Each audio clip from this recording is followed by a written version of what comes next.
Okay, good morning class. Dito na tayo sa activity 3. Activity 3. Nasa activity 3 na tayo. Dito sa splices and joints, ang objective natin, at the end of the laboratory activity, students should be able to identify the different splices and joints and their uses.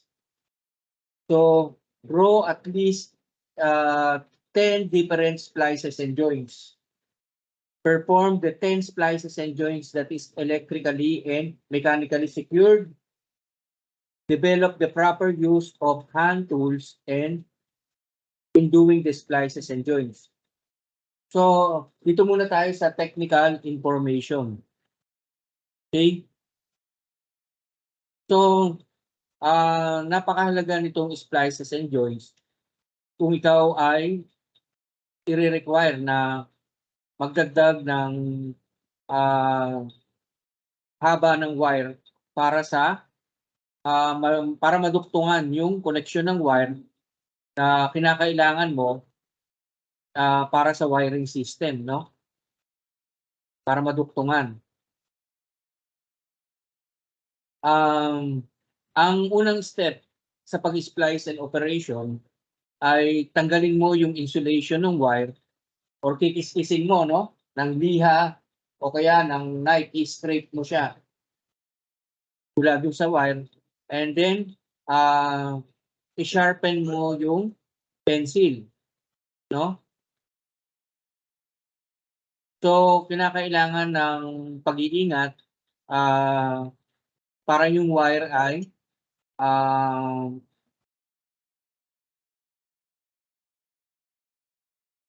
so para maayos na matanggal mo yung insulation ng wire. May ano kasi yan ano tawag doon, yung may balat yan na rubber. May balat na rubber yan pag tinatanggal mo.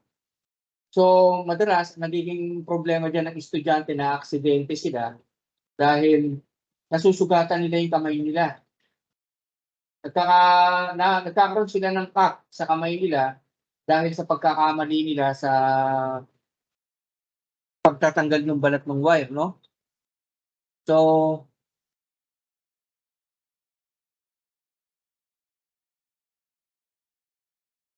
para makasiguro ka na magandang electrical contact ang magawa mo sa pagitan ng dalawang wire o tatlo pa, 2 or more wires sa splice mo, kinakailangan na i-scrape mo yung wire sa pamamagitan ng likod ng electrical knife mo o blade at linisin mo yung mga wire, no, na ikakabit mo. So in other words, hindi lang basta mabalatan mo, kikis-kising mo pa yung wire, no? So next, ang splice or ang joint ay binubuo ng napakaraming twist o turns ng wire. Pero ang isang magandang splice ay hindi yari sa improper o maling splice or loose wire. Kasi ito yung pagmumulan ng sunog o hazard. Pwedeng pagmulan ng sunog o hazard ito.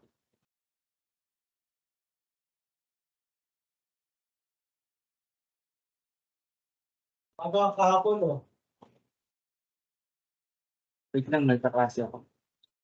Tapos, kinakailangan a good splice is not just made in loose wires cause a fire hazard. So, nagkakaroon ng inherent dangerous potential ang electric current na present sa isang complete wiring system. Kadalasan, kapag hindi ka nakapag-insulate, no, yung lahat ng joints ng splices. So, ang isang rubber tape ay kinakailangan na maibalot pagkatapos mong mag-splice na makakadagdag dun sa kapal ng original insulation niya mula dun sa wire. So kapag nag-i-insulate ka ng mga joints and splices, iwasan mo na magkaroon ng danger, na posibleng mag-arise mula sa mga short, ground circuit kapag ito ay in contact sa mga boxes. Kaya natin ini-insulate para hindi siya mag-contact sa mga boxes.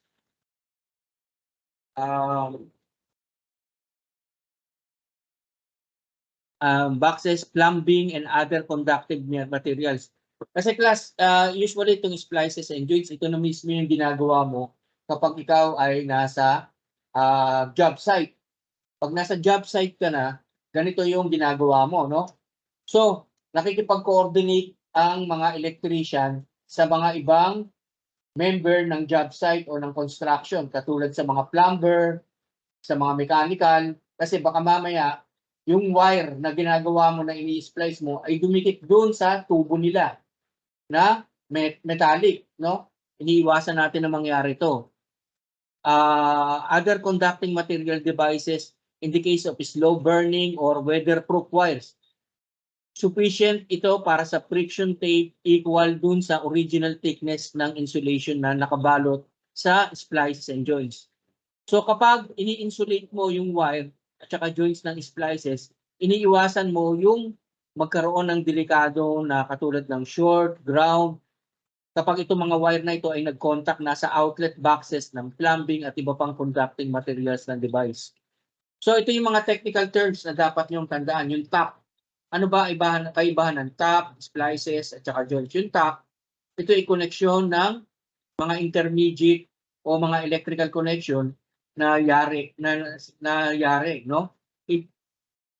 Ito ay tapping connection sa bawat dulo ng conductor ng electric coil na ginagawa niyang posible na mailagay yung part lang ng coil na kailangan dun sa circuit. Ano naman yung splices? Ito ay connection ng mga conductors na ang layunin ay duktungan yung mga wire. Bukod dito, ito rin yung joining ng dalawang cords o groups na dalawang part na mayroong cord o rope na yari sa interweaving and interwiring na strand, no? Pag stranded wire, kasi dalawang klase ang wire, isang solid at saka isang stranded. So, tayo, ang gagamitin natin class, solid. Sa lang tayo mag-i-stranded. Whether movable or immovable. So, ito yung mga materials na kakailanganin nyo. So, bago tayo mag-actual, gagawin nyo muna itong activity na ito, no? Pero ihanda nyo na ito. TW number 14 solid wire. TW number 18 solid wire. TW number 18 stranded. Flat cord. 18 ibig sabihin ng 18, number 18 siya, dalawang wire. Flat cord, no? So, lagay nyo yung total cost dito.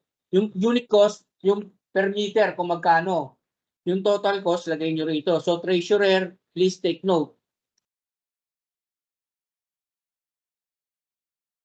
Treasurer, take note ha. Yung kakailanganin.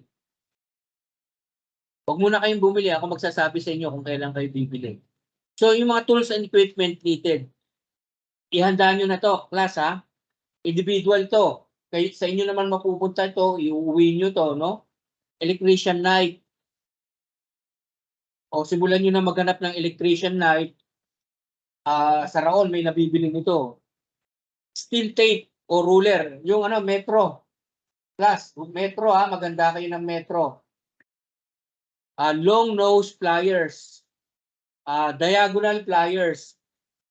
Slide cutting pliers. Tsaka standard screwdriver.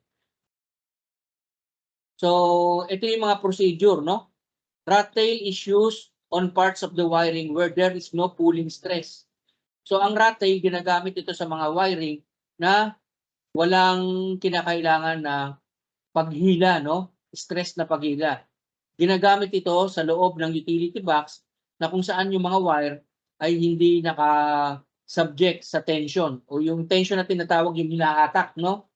So, maganda ka ng dalawang wire na 8 cm wires, alisan mo ng 5 cm, magtira ka ng Pagtira ka sa magkabilang dulo niya, no, mag-alis ka ng 5 cm.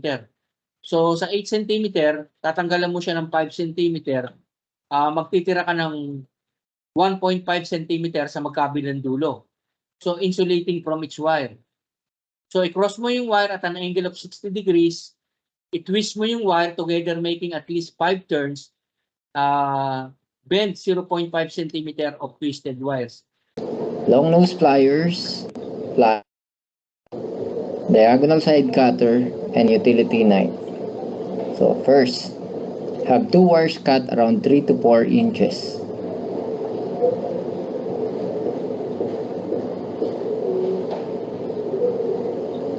Make sure that the wires are straight. Okay, you can use the long nose to straighten the wire or the pliers.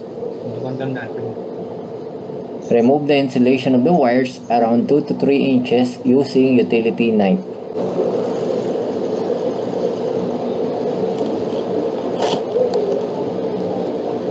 Okay.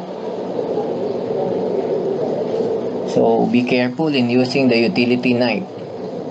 So since it's very sharp, so we really need to take an extra careful approach in removing or skinning the wire. Next is making the joints. So twist the wire symmetrically or make sure that they are equally separated while twisting them. Okay, so make sure that they are equally separated.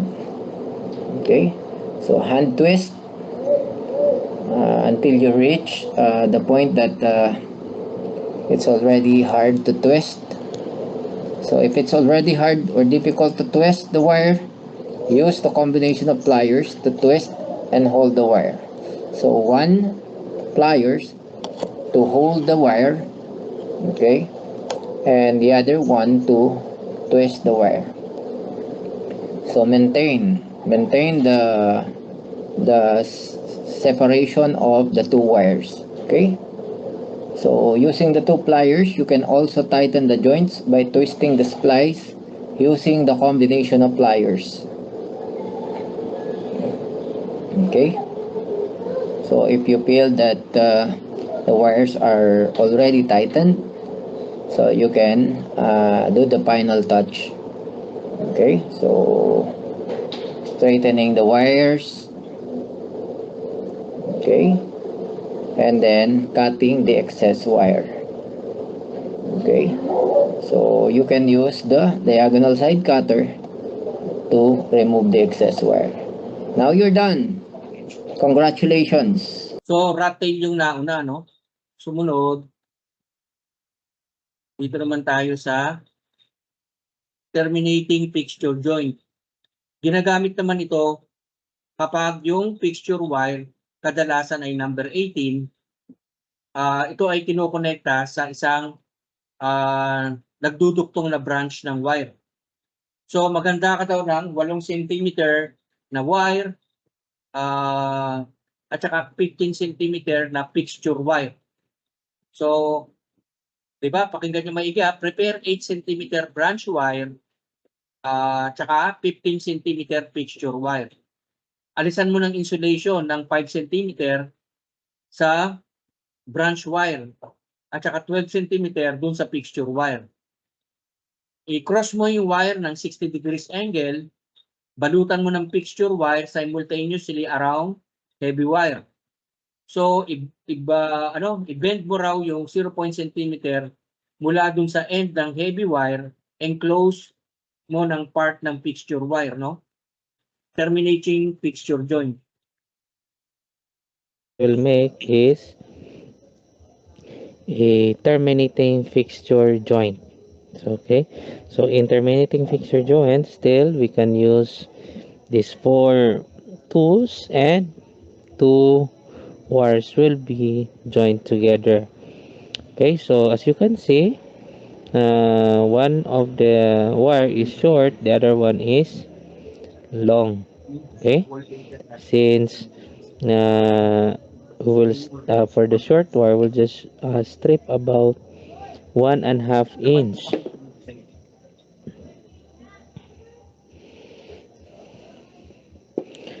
Okay,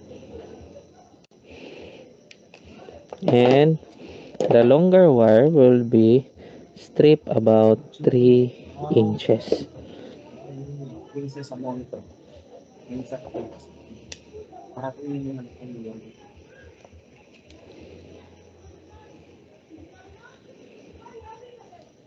Okay, so the shorter wire will be stripped 1.5, and the longer wire will be stripped about 3 inches. Next is place in a cross position. So what you're going to do is the longer bare wire will be wrapped around to the shorter one. Okay, so it looks like still looks like the plain top. Okay, but the only difference is you will do this splice at both ends, not on the main wire and the top wire. Okay,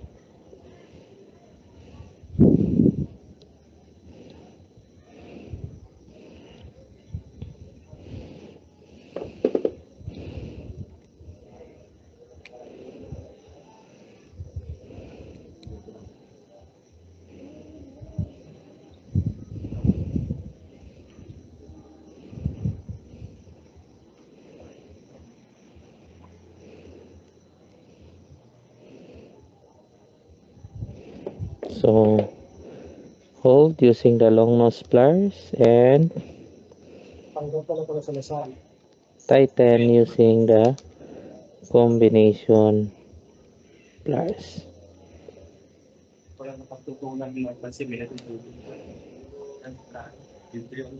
Okay, so it is very tight already.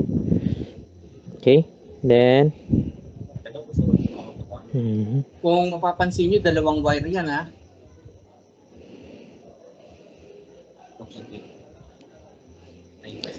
okay, so we're almost done. So after wrapping around the longer wire, as you can see, the shorter bare wire has just a remaining wire here. So what you're going to do to make it locked, no, so that you cannot pull it out, just simply bend. Okay,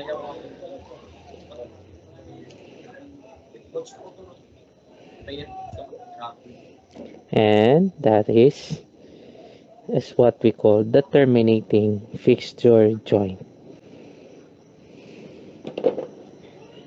Ito namang Western Union. Western Union short splice at saka Western Union long splice. So Western Union short splice at saka Western Union long splice. So sa short muna tayo. So what are the tools and materials? So again, utility knife, solid wire number 12, okay, diagonal side cutter, long nose, okay, or pliers, combination of pliers, okay, at least 2 pliers. Okay, we cut or remove the insulation of wire around 2.5 to 3 inches. So we need to cut the wire around 4 to 5 inches, okay, or 3 to 4 inches. So Western Union short tie splice is widely used for interior wiring installation to extend the length of wire. So extending the wire, this is a very good way to extend a wire. So doing a Western Union short tie splice. Okay, this one is a good splicing technique for interior wiring. Okay, so place the wire opposite to each other and then hand twist them. Okay, so at least 2 to 3 stroke of twisting. Okay, 2 will do, or 2 to 3 rounds. Okay, now pull the wire using one of your long nose pliers. Now hand wrap. Okay, hand wrap the first wire. Okay, so since we are adding length to our wire, so we have the two ends of wires, okay, of the two wires, okay, being or doing the joining of the two wires. Okay, so when it's difficult to hand wrap, we can use the other long nose to do the wrapping. Okay, and then to make your wrapping of wires closer, so you can press it using the long nose pliers. Okay, so then continue wrapping the wire with pliers and then tighten it also. Okay, so there it is. Just twist the wire using the two long nose opposite to each other. Okay, so then on the other side, so the second wire, so we need to hand wrap it again by holding the wires using our long nose pliers. And again, when it's difficult to twist the wire, we can use the second long nose or pliers to tighten the wire, okay, by twisting them. Okay, so just twist the wire, both ends, hold both ends of the wire so we can twist it and tighten the connection. Okay, again, Western Union short tie splice is widely used for interior wiring installation to extend the length of wire. Okay, now do some final touching like straightening the wire, then it's done. Congratulations to all of you. Okay. Susunod, Western Union long splice. Ito. Punta tayo sa Western Union long splice. Basahin nyo na lang yung procedure tapos panoorin nyo yung video, ha? Okay, now our project is a Western Union long tie splice. For Western Union long tie splice, the wire will be longer than the Western Union short tie splice, of course. So we need to cut the wires, okay, around 5 to 6 inches, or it must be longer than the short tie splice, the Western Union short tie splice. Since this wire is used outdoor, okay, so this is used extensively on outside wiring to extend the length of wire. Okay, so we need to lengthen, okay, the connection that we need to make. So the splice will be stronger, okay, so it can hold the tension of the wire, okay, better than short tie splice. But the stroke and strategy or techniques in doing it will be the same. Okay, so we skin the wire around 4 to 5 inches. Okay, and then make sure that our wire is straight so it can be easily wrapped with the other wire. Okay, so we do the X form of the wire, then hand twist. Okay, place both wires on the center, then hand twist the wire at least 5 rounds. Okay, so later when we tighten the wire, the hand twisting of the wire will be increased.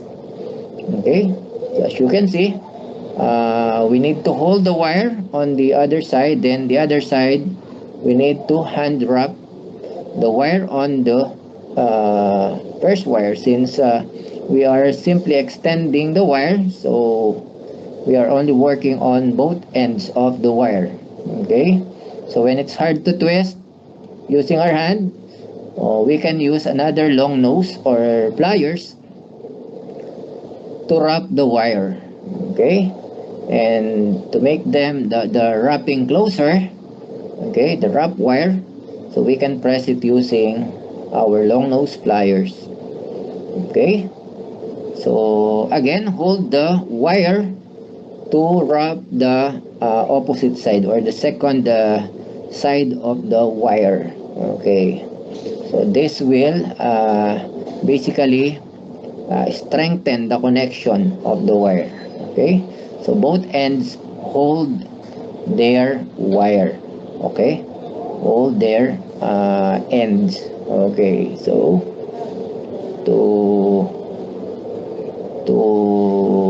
closely wrap the wire, okay, the wrap wire, so press it using long nose, then on both ends, so twist the wire, okay, to tighten the wire. So tighten the splice by twisting the wire using the combination of pliers. Okay, when you think it's the wire is already tight, so we can do the final touch like straightening the wire, straighten the splice, and it's done. Congratulations. True and fixture joint, no? True and fixture joint. Okay, so the last wire splices we will make is the true fixture joint. So in true fixture joint, still we can use these four tools, and for the materials we use two wires. As you can see, it has in different sizes. The white is longer than the black, since we will strip the wire in different sizes. So the shorter one, or the black wire, we will strip just simply about 2 inches. Okay. Hmm.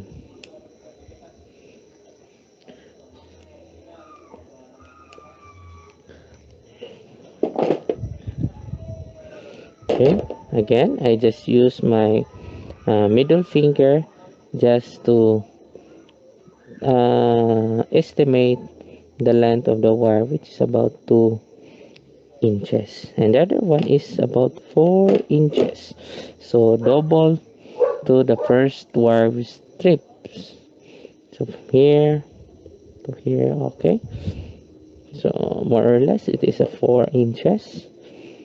Okay, then strip. Okay, so that's it.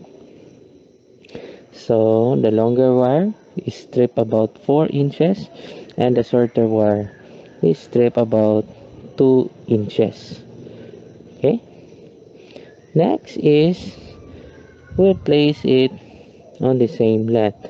So as you can see, they are not on the same height, or the bare wires on the same height. Okay, then afterwards we just hold that one using the long nose pliers about 1 inch, no, at the center. uh, we use long nose pliers to hold, then afterward we will just twist, same as the rat tail. Okay, twist. Okay. So let's tighten. Use it. Okay, so it is twist already like a rat tail, so form like this. Then afterwards we will bend this one, this longer wire, on the other side, just like this. Okay, then what we're going to do, these two wires here, So we will just wrap it all around the bare wires. Okay, so just hold.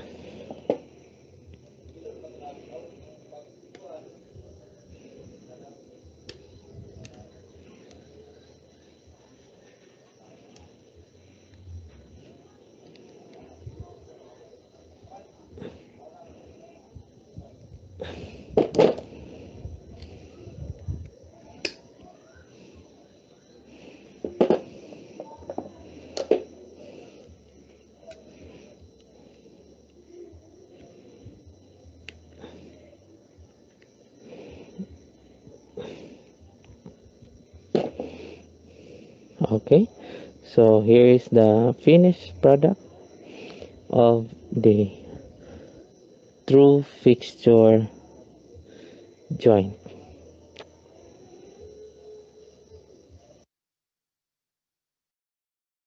Ito naman yung ordinary cross joint, no? Tignan natin kung paano paggawa sa ordinary cross joint.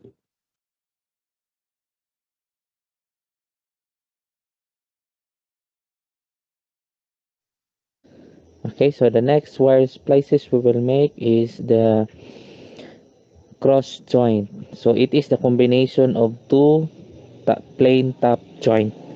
So the tools we will use is the combination, the long nose, the side cutter, pliers, and the wire stripper. And we have three wires here. Okay, the main wire and the two top wire will be tapped as a cross joint. Okay, so the top wire, the main wire will be stripped at the center. Okay, so use the long nose pliers and a wire stripper. We will strip here.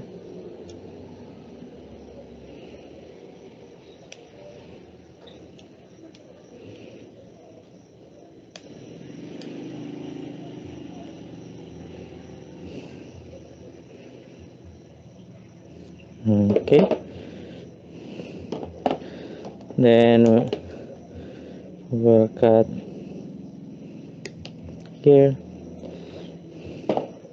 Then the two top wires will be stripped about 3 inches. Okay.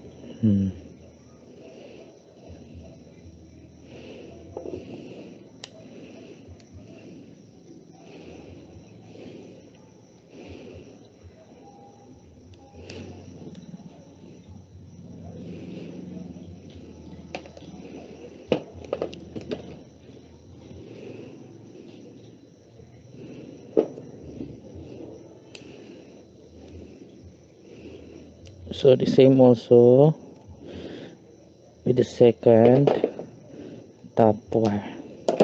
So now we have here the two top wires and a main wire. So first let's begin at the center. Okay, then the same application as is done on the plain top joint. So we'll do first going to the left. Okay,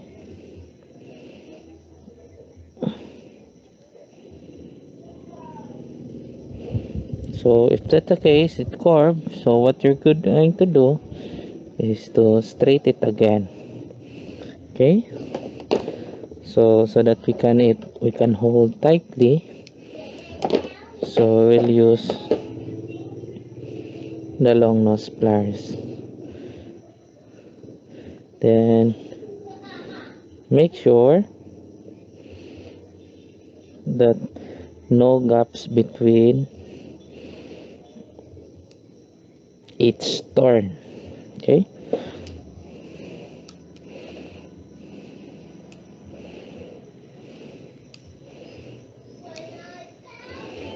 Then tighten. Okay, so we're done with the first uh, top here.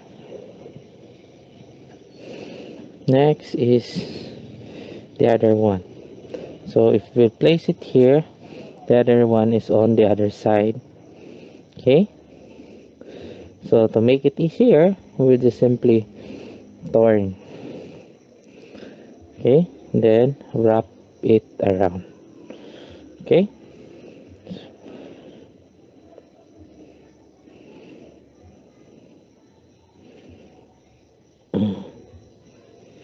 Okay.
So as you can see, not yet tight.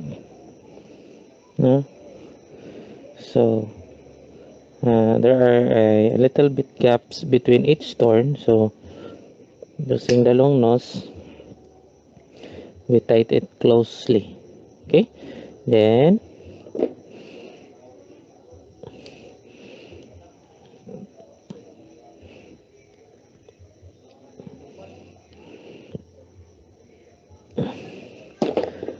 okay.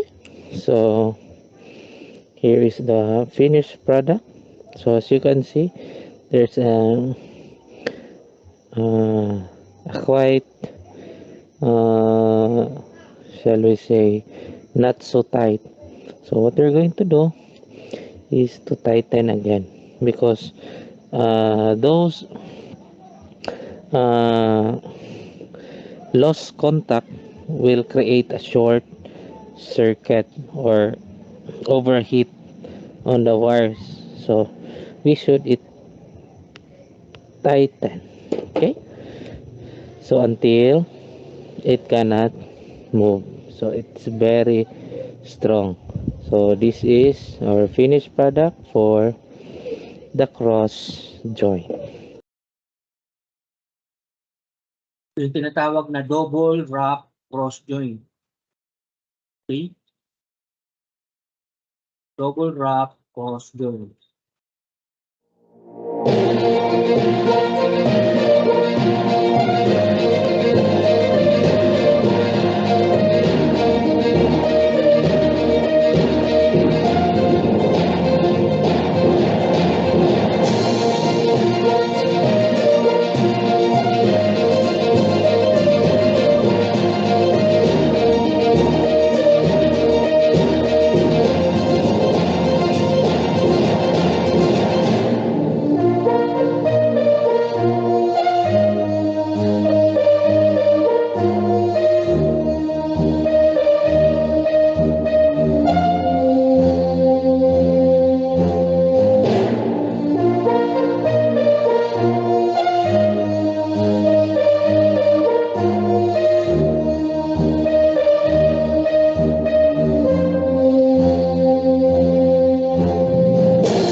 This video teaches you how to tie the Underwriter's knot. Start by forming a loop using the first wire. With the second wire, form a loop around the first and pass the tail through its loop. Attach both of the wires to their terminals. When strain is applied to the cable, the load is now taken by the knot.